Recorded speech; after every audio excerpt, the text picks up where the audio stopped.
Kris, with the final game of the regular season, maybe just kind of take us behind the curtain. What's the energy of the team like right now? Everyone's, I think, got the eyes on the playoffs and what we're going to be doing. And obviously, we want to finish off on high notes and put in a good performance. And I think it's so important. We've been saying this for the last week or so, is just good habits. Going into playoffs, we want to make sure that, that we are winning as many games, and obviously we're putting in a fight to get home ice advantage, but it's ultimately rounding out our game and playing well, so we are in a good position when playoffs start.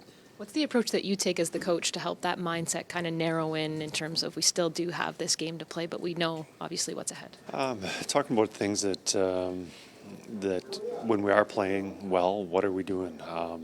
That's getting pucks in deep. Are we protecting it? What's our breakouts?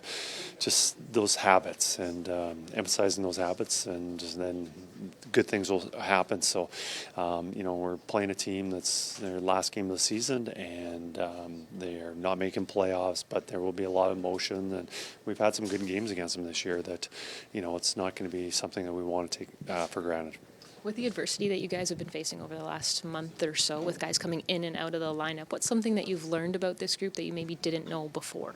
Well, a lot of the players, just what they can bring. And, a lot of guys have elevated their game with more responsibilities, more ice time, and we've counted on them, and they've played really well. So the fact that we survived this 2-3 weeks without a lot of our star players and a lot of our top guys, says a lot about this group, and we got to maintain them playing at that level so we can have success in the long run.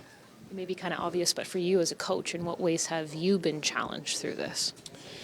Well, I've learned a little bit about the salary cap and in the injury reserve and when you can call somebody up, because I didn't know very much about that before, but I've learned a lot over these last couple of weeks with the call-ups and when you can, when you can't, and when you have to play shorthanded. So I'm that part of it. But, as a coach, we're always trying to get the most out of our players, and every year and every team is different, so you have to find different ways. And yeah, obviously learned a little bit about that. You mentioned just missing the top guys. I mean, the obvious question, there was a target for Leon to play tonight. Is he going to go tonight? Leon is not going to play. We are waiting. Yes, he's not playing tonight. Is there a hope that, he's close enough to be ready to play for game one? Yes, we believe that all the guys that we have on our injury reserve will be joining us in playoffs, most of them for game one, and everyone but Matthias Ekholm. And then Connor McDavid, I know he was a healthy scratch last game, but is he back in tonight? I mean, how much does that 100 points mean to him and maybe to the group? Well, it wasn't quite a healthy scratch. It was, but he is playing tonight, and I don't think it's a milestone or hitting 100 points. I'm sure it would feel great, but I think in Connor's mind, the most important thing is getting ready for the playoffs and doing everything he can so he's at his best. If he hits 100 points, I'm sure that'd be great, but I think the biggest picture is just getting ready for the playoffs. You mentioned managing, maybe something that he's dealing with now. I mean, what's the decision? Why play him tonight instead of maybe giving him another break? We were playing 3 games in 4 days. We were playing back-to-back with travel.